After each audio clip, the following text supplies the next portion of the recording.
Good morning. Welcome back. You're still watching Daybreak on this 7th day of May 2024. I want to introduce the panelists here in studio. I have Alex Kanyi, a tax expert from CDHK. Good morning. Morning. I have Mule Musau from Election Observation Group. Good morning. Good morning to you.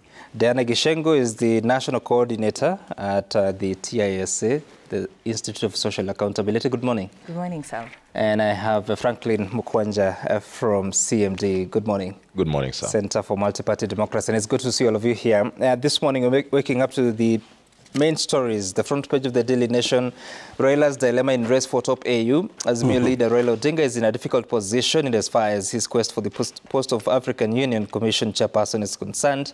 Whether to tone down his attacks on President Ruto, who is backing his bid, or go hard on Kenya Kwanza's failures and risk his chances, Mr. Odinga is in unfamiliar territory. That's the main story there. But also down there, you'll find Ruto sets aside 1 billion shillings to rebuild schools, saying that the 40,000 plus households that have been displaced in Nairobi County will receive 10,000 shillings each to assist them with sorting out the requirements for housing for like 3 months, he says. In the Standard, in eye of a storm, President Ruto has announced compensation for Kenyans affected by the floods. The same amount of money they are talking about, but a very important picture there of the residents trying to save their possessions, including the gentleman and the ship. That's your morning. I want us to begin at the top there because over the weekend we had some of the leaders in Kenya Kwanza talking to Raila Odinga and asking him to tone down his attacks on the government. Franklin, if I may begin with you. So, yes, here you have a man who needs a job at the AUC, but also you have a situation in the country that people are speaking about. It's a question of public concern. What is going on and how is he supposed to behave? Quite interesting. It's difficult to envy Raila because a real catch-22 situation. The real quintessential place of hard rock and, the hard place. So I think there's a lot of hypocrisy around this, especially from the Kenya Kwanza politicians. Mm-hmm. If you are gunning for a job and the government has said that they think as a citizen you qualify, I think you do not need to forego your right of expression, your freedom of speech, freedom of expression, especially in the position of Raila Odinga, having been an opposition leader for this while. So I think it's really hypocritical. Mm-hmm. And there is absolutely no contribution that I see the majority leader, with a lot of respect to my good friends, the majority leaders in the National Assembly and the Senate. I do not see any contribution that they will make on Raila's ability to become the AUC chair. Mm-hmm. And that is to the extent of that. But I see from Raila's body language, in my view, that he continuously realizes that becoming the AUC chair can only benefit Kenya Kwanza. Whether he wins or loses, the person who will take away the credit is the president. One is that, look, I am a gentleman. I supported, despite him being my very formidable competitor, political nemesis, but I supported him. And here, he needs to return a hand. That is in 2027, actually, if he makes it. Mm. On the other hand, if he loses, he will be a laughingstock that, you cannot be helped. Whether locally or at the regional level, you are just not capable of winning anything. And the third point is the exit of Raila Odinga, a very unpopular view to many of Kenyans who subscribe to the ODM party. That the exit of Raila Odinga means quite some significant blow to ODM. And that means that William Ruto, the president, has less footwork to do to organize himself with a heavy opponent like Raila Odinga, right. Opposing him. So on Raila Odinga's side, the benefits, the benefit loss analysis is really affecting him, because he loses, William Ruto gains. He wins, William Ruto milks the mileage. But I think it's a lot of hypocrisy, because I really don't see the contribution of any. I think Honorable Ichung'wah and the Senate Majority Leader should focus their energies on the roles they have been given on leading houses. I think it's fashionable, it is exciting, and you obviously then give them sound bites on big platforms like Citizen TV, but there's absolutely nothing interesting about that. There's absolutely nothing that they can contribute to the success or failure of Raila Odinga becoming AUC chair. I have to say you have introduced a new term. I haven't heard of benefit loss analysis, but we'll take it for the conversation. So Aaron Cheriot is tweeted on May 3rd saying that Tinga's constituency now is African presidents. They hold the key to his next election. He is out here insulting a man they all hold in such high regard. On election day, when they evaluate his credentials, how do you imagine it will end? Maandamano in Addis?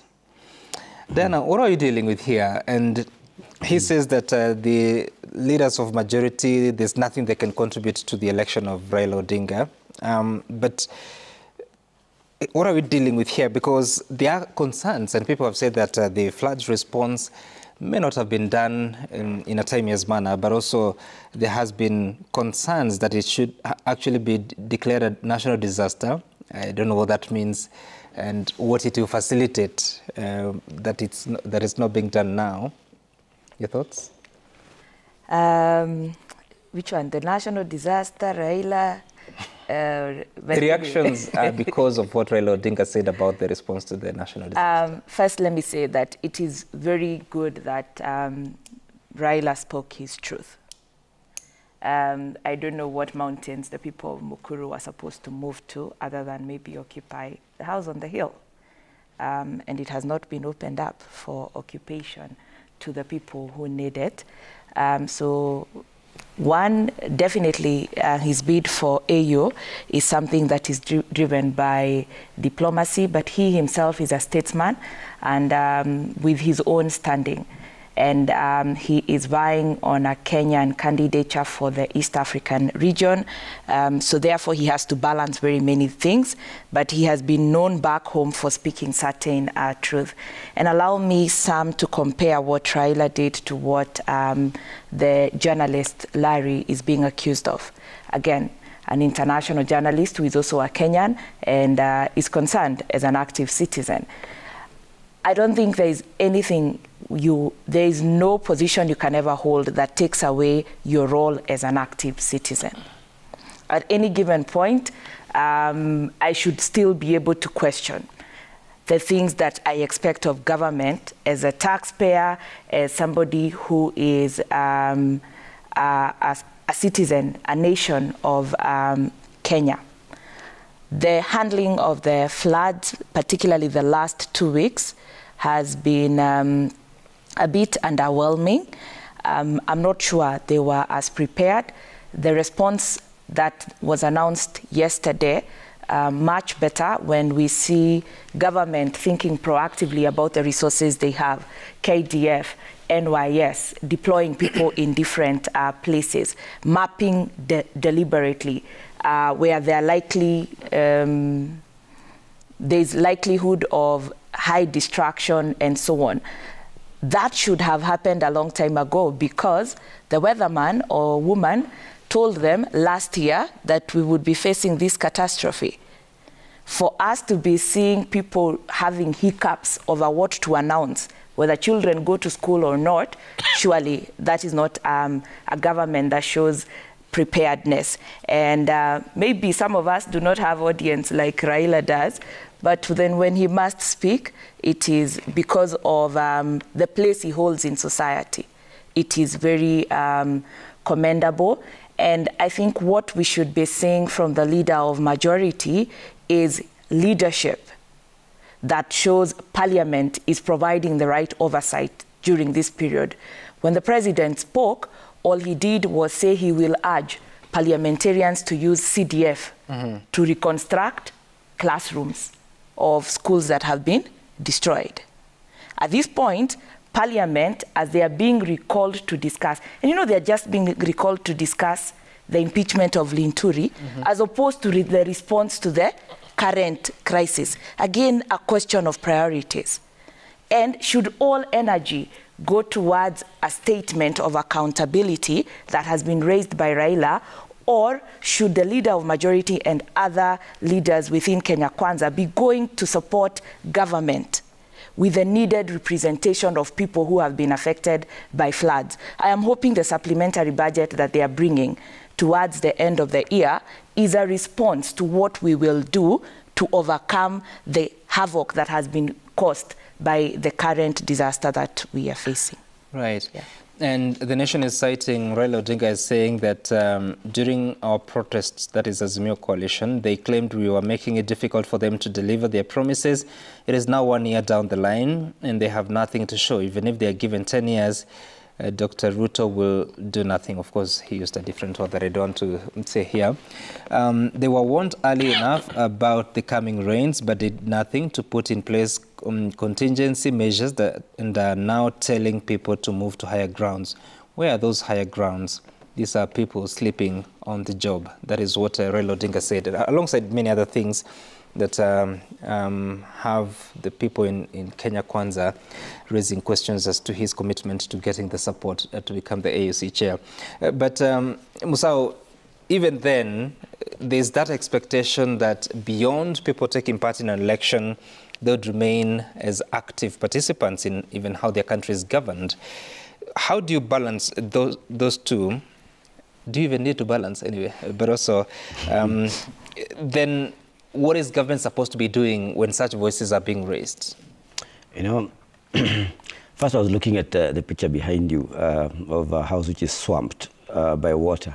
And I'm wondering if Raila lives inside that house, is he not supposed to be speaking about it? The kind of catastrophe that we have in the country in terms of floods is a catastrophe that has to have government intervention. Not any other body or single body or entity can be able to address this particular issue that we're dealing with.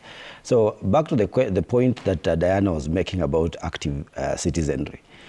Raila is basically exercising its rights, and sometimes I'm at a loss to understand what this country means by politics. It seems that the understanding of politics in Kenya is very different from how we understand the word politics to mean. The issue of discussing about our issues in this country, our national resources, distribution of resources, we are supposed to be discussing this every time. There's no contradiction in Raila speaking about the issues that we are facing in the country, considering one, that he's a citizen, number one. Forget about the other roles.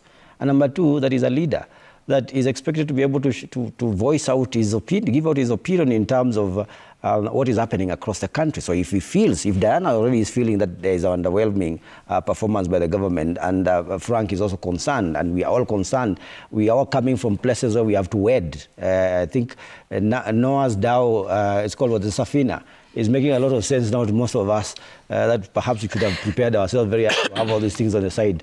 And even that question on the national census about having a boat, everybody is talking about it in social media. I think we should have had it. Raila has every right to speak about the ills which affect this country.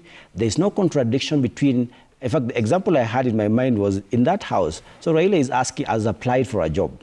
Then his house is flooded, and he needs authorities to intervene. So he doesn't speak about that so that he can be able to get a job. It doesn't make sense. So we need to make this as simple as it is. We have a national crisis. We have a national disaster. We are staring at it from all counties in the country. So as a leader, my expectation is that all leaders will be able to respond to this. The ones who can be able to speak and criticize what is happening, they do so in a manner that allows the government also to react. Perhaps the only issue that I would ask of Raila, noting, of course, with the exception that, of course, knowing that he's not the one who's carrying the resources which can be able to respond to this, but at least we need to see him much more in these spaces, also trying to help out where he can be able to help out. We have seen members of the opposition helping out, governors who are also in the opposition helping out. We can be able to all help out. We lend a hand to the problem because it's a national problem. But he has every right to criticize the government, irrespective of any other process that is ongoing. They are two separate, they are not contradictory to each other, and like I said, we need to become active citizens. So he's just exercising his right, and he needs to continue doing so. In fact, I was worried for some time when it started looking like this AUC position takes the angle of a quid pro quo. It's about scratching my back, I scratch yours. I don't think that's the way we are supposed to be doing our politics. That's what I was saying. The understanding of politics in this country is very wrong. Raila should vie for that job, get the full support of the Kenyans because we feel that he is fit for the job, and he can still continue doing his own the other things that he's been doing, agitating for change, agitating for reforms, and addressing the issues that are facing this country. No contradiction at all, in my view. The president should not be in any discomfort when that is happening. Yeah, and so far, unless we want to sensationalize the issue, so far he has not even reacted. Yes, his lieutenants are reacting, and they shouldn't be even reacting. Like Diana said, Ichungwa has a lot of his work cut out. All these other guys who are speaking out, they also have their responsibilities. This is a leader who sits on the other side, watching what the government is supposed to be doing and agitating for changes and giving his opinion about what needs to be happening. I'm very sure, beyond the speaking in public, he has had quite a number of forums with the president himself. I'm very sure he must be also speaking in those spaces.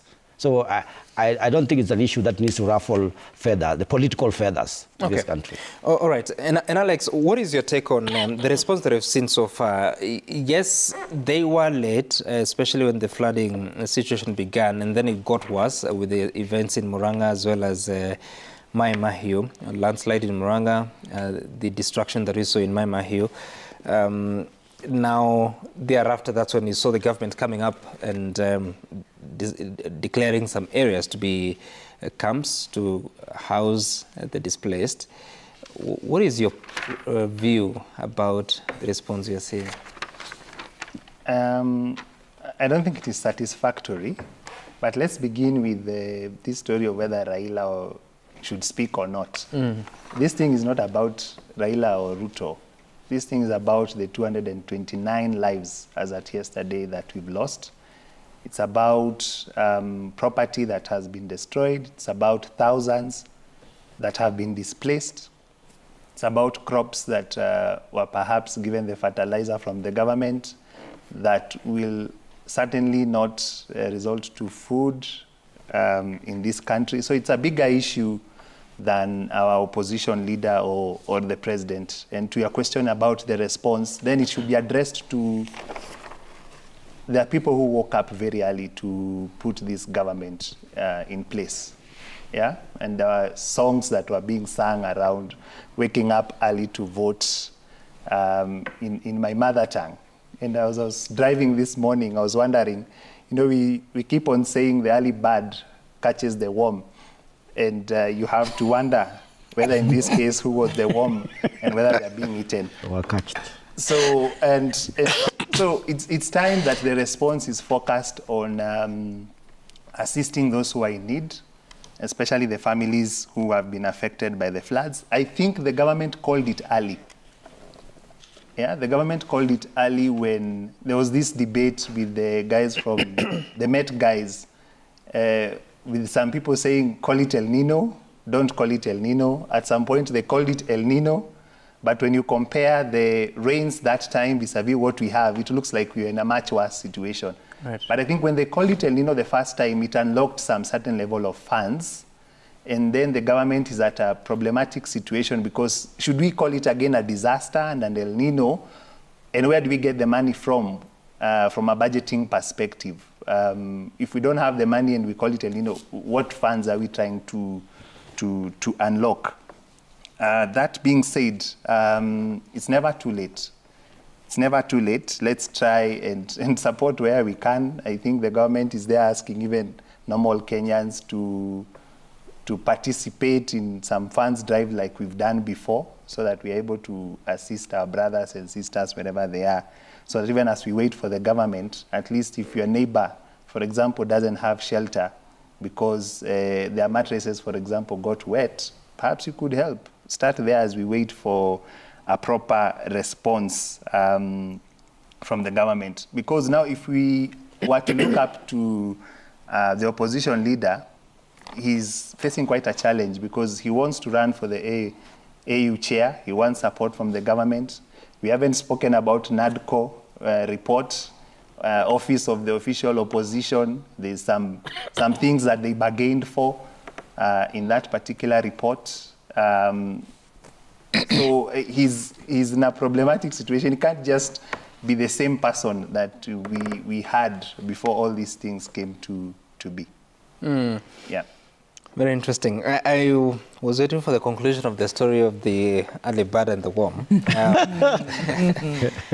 But anyway, I think it's left to imagination. So you're speaking about Kenyans coming out to support. I'm just wondering what ideally should happen, because when people put a government in place, you're expecting that in as much as they are not responding to the trash at your doorstep, certain things that are beyond you and I should be sorted. And this is disaster, which is a constitutional function for both the county governments and the national governments.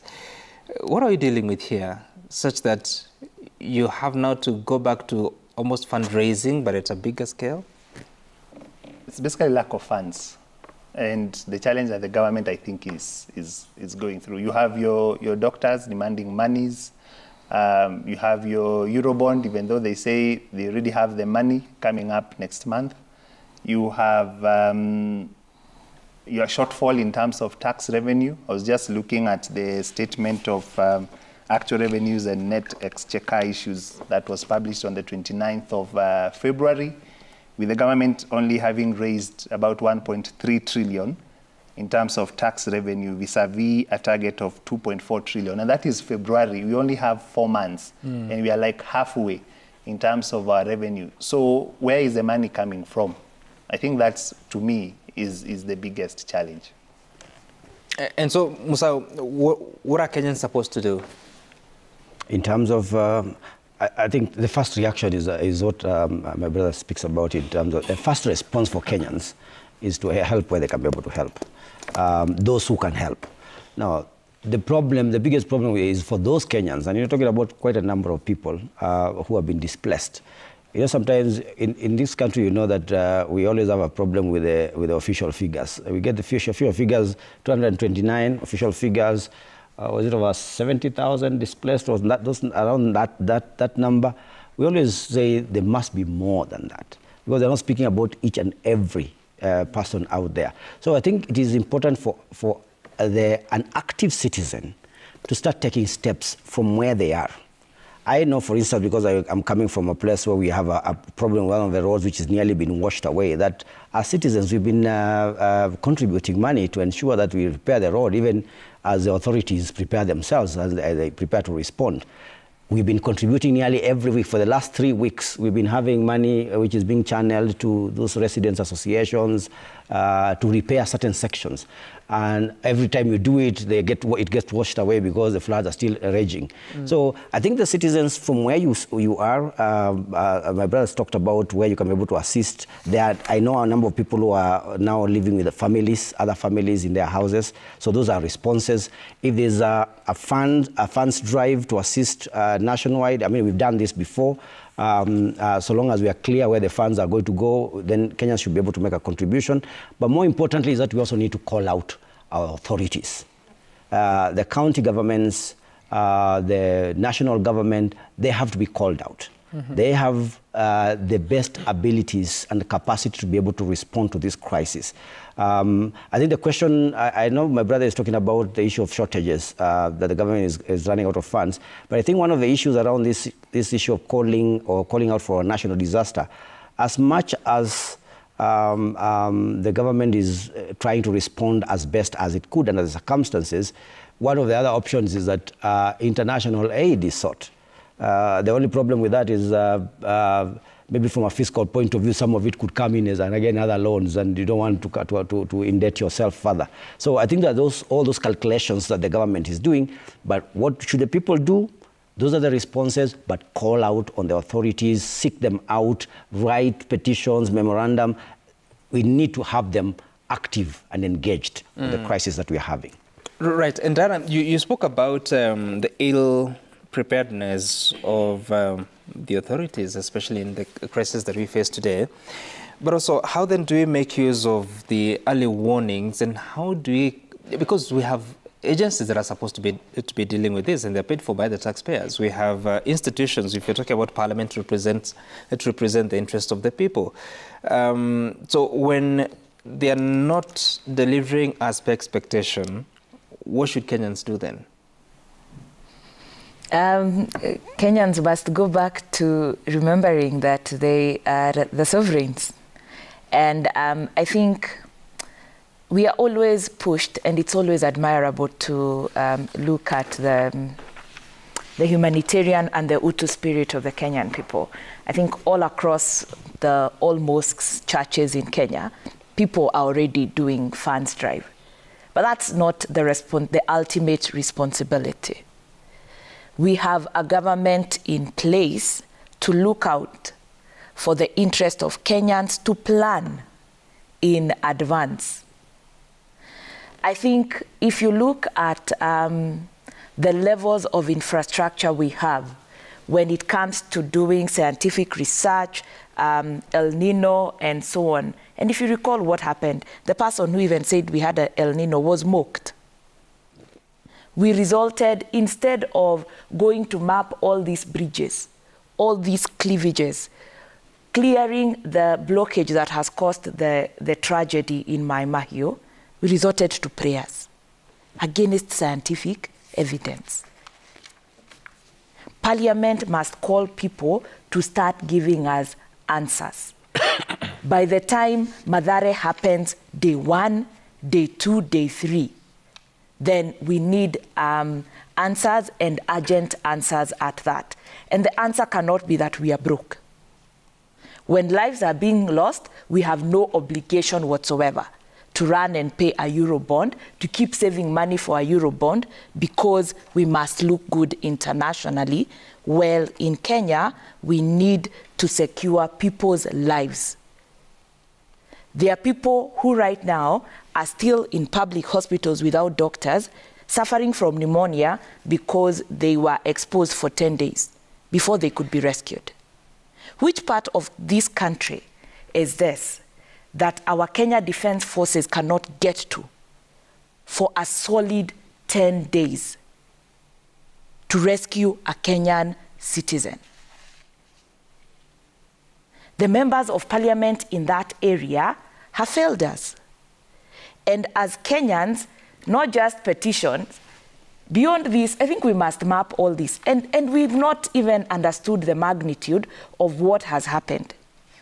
Most of the roads and bridges that have been washed away are recent. They are on borrowed funds that were borrowed, stolen, and then substandard bridges constructed. We have to borrow, rebuild, and then somebody will go away scot-free, having caused lives to be lost, having caused the postponement of a school calendar because classes, of course, the magnitude of the current flood is higher than usual. But if Kenyans were to conduct a social audit of bridges constructed, say, in the 70s and earlier, most of them have not been washed away. And roads. And roads, they are there.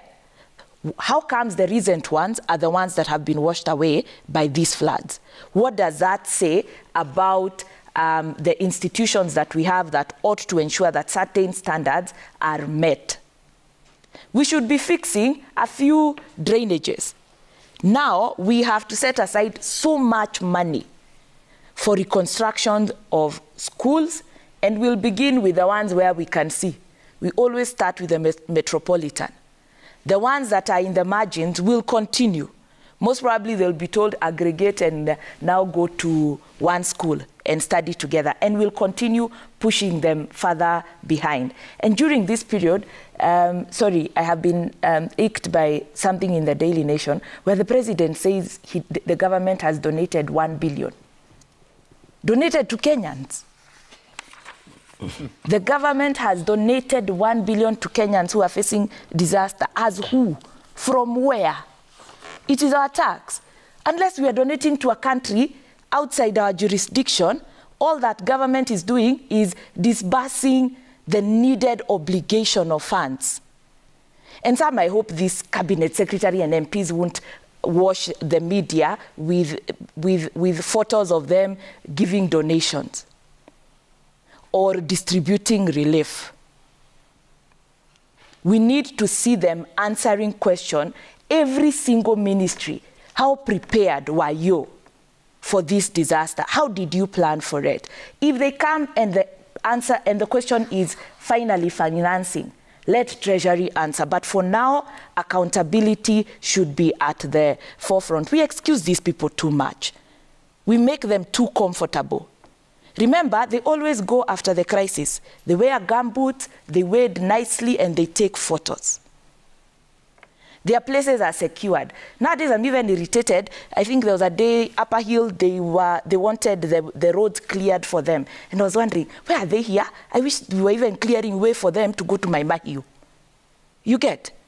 We are clearing way for them in the wrong places. The privilege they hold must come with equivalent responsibility. And that is that particular moment. Every Kenyan is affected. How much, you know, my tax has gone up. My tax has gone up, and it's about to go further up. Then now you want me to hail a government that is preparing to say they are giving us donation, not ask questions, yet the black tax. My home county is Murang'a. We don't usually have, but now my own village, there are so many disasters. All our tea has been washed away. So the black tax that we will have to pay, because I doubt the president will prioritize or the county will prioritize compensating that particular region. But it is part of the preparedness and the levels that we had. And Article 203 on division of equitable revenue says the first thing is national interest. If you talk to any Kenyan who would refute that our current priority for funding, government funding, must go to a national interest of responding to this disaster? Nobody. Okay. And Franklin, I'll give you an opportunity when you come from break, because we are due for one, or to conclude on that matter, especially on the performance of the government in terms of the response to the floods and so much more. Stay tuned for that. We'll be back in a moment.